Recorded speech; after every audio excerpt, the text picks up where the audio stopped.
Gente, agora 9 horas e 43 minutos, destaque internacional.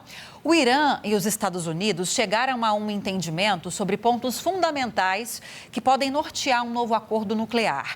Após meses de negociações, de tensões, os dois países concordaram com diretrizes para limitar o programa atômico de Teherã em troca da suspensão de sanções econômicas. Lúcio. Olívia, e apesar do otimismo, ainda existe muita resistência política em Washington e pressão de aliados como Israel.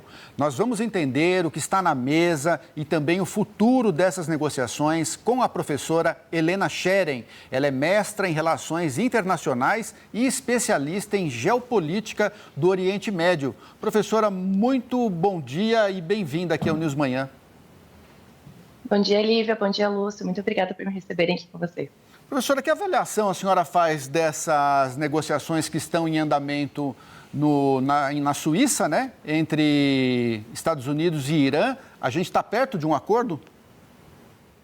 Vamos lá. A gente teve, então, conversas dias 17 e 18, então, agora um pouquinho que acabou de passar, em Genebra, na Suíça, e foi um evento especificamente para Irã e Estados Unidos conversarem sobre isso.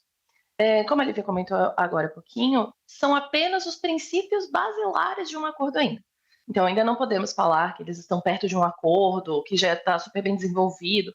Ainda não. E a gente está andando aqui a passos cautelosamente otimistas. Então, esse primeiro momento, assim, deu razoavelmente tudo certo, nenhum grande revés, nada muito que deu errado.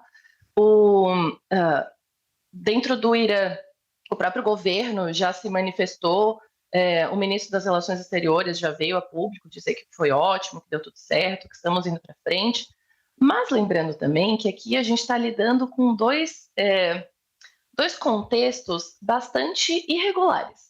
Então a gente está lidando com a instabilidade possível dos movimentos do Trump, que a gente nunca sabe o que será o dia de amanhã, assim como a gente está lidando com um governo iraniano que, ok, é lógico, eles querem a retirada das sanções, mas eles também nunca foram tão para frente no sentido de se mostrarem abertos a, por exemplo, organismos internacionais virem até o país, conferirem as instalações nucleares. A gente já sabe que há bastante tempo eles desenvolvem eles enriquecem urânio, mais do que o necessário para apenas fins pacíficos. Tudo bem, a gente não chegou lá nos 90 e tantos por cento para desenvolver um armamento nuclear.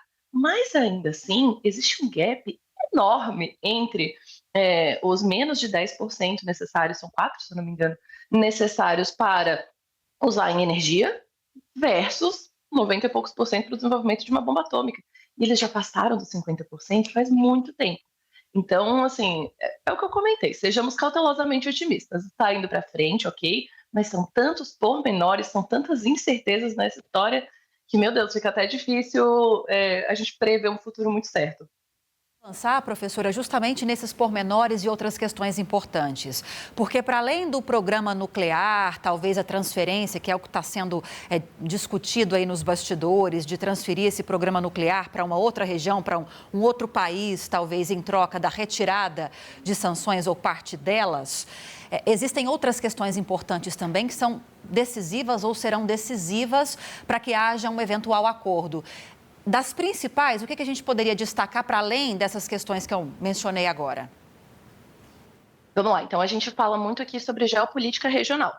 Então a gente pode falar sobre as relações entre o Irã e os seus aliados regionais, que via de regra não são estados, mas são aquilo que a gente chama de atores não estatais armados. Então a gente tem, por exemplo, o Hamas, o Hezbollah, os Houthis ali para baixo no Iêmen.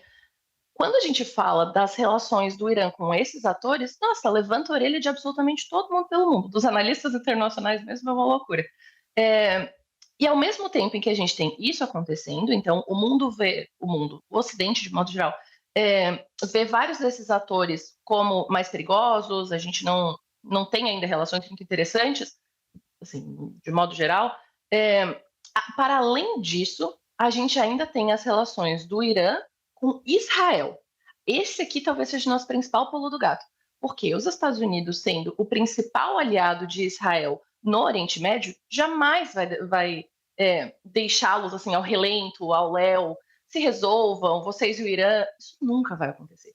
Então, até o momento em que a gente tem o Netanyahu indiretamente também, né, nessas negociações, nesses acordos possíveis, mais pacíficos, nucleares, enfim, fica muito difícil, a gente desenvolver, terminar esse laço só com, ok, temos o presidente dos Estados Unidos e temos o presidente do Irã. Não, a gente tem sempre que levar em consideração também o papel nesse momento de Israel. Eu posso até puxar, ano passado, esses acordos, eles estavam se encaminhando até que ok, e lá por junho, julho, a gente teve aquela sequência de ataques entre Israel e Irã.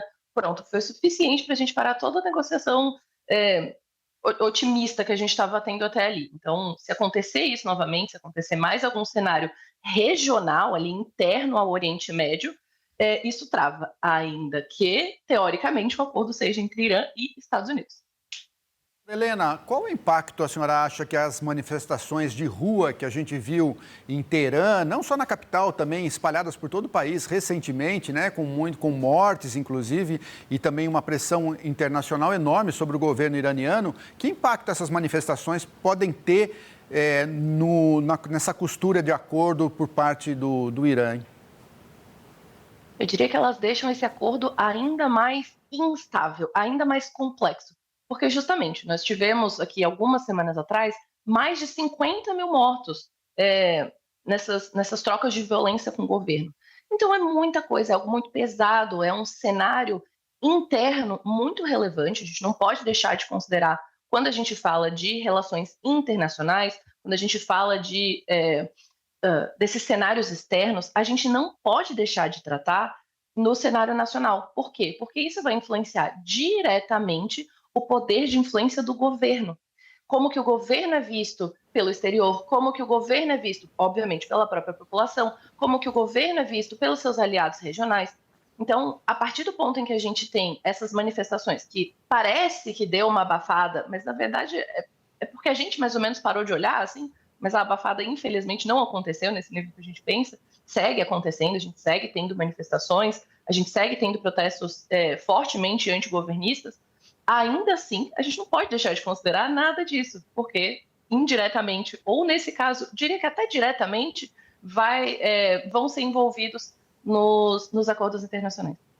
Agora, professora, a gente está quase caminhando para o fim da entrevista, mas existem alguns argumentos aqui que se aplicam até em outras realidades, as próprias tensões na guerra entre Hamas e Israel, o quanto a própria guerra internamente acabou fortalecendo também a política de Netanyahu. E agora a gente está vendo uma cobrança no Irã para que haja retirada de sanções. Não é nova a cobrança, mas agora sobre a mesa nesse acordo em negociação de retirada de sanções americanas ao governo do Irã. Eu queria entender quais seriam os impactos dessa retirada total ou parcial dessas sanções e pensando não só economicamente, mas politicamente. Ao se retirar essas sanções, isso acaba deixando o governo iraniano mais exposto? Agora não temos mais sanções. E aí, aumenta a responsabilidade? De certa forma, sim. É impossível a gente tratar desse assunto sem falar de economia, né? Então, é claro, o país volta a se fortalecer economicamente. O Irã é um produtor de petróleo excepcional, muito forte na região. No momento, um dos seus principais produtos de exportação não é o petróleo, é, por exemplo, o plástico, se eu não me engano. Então, a economia iraniana já vem tropeçando há muito tempo. Só que esse foi um dos principais elementos que, com o passar do tempo, fez desencadear as manifestações atuais.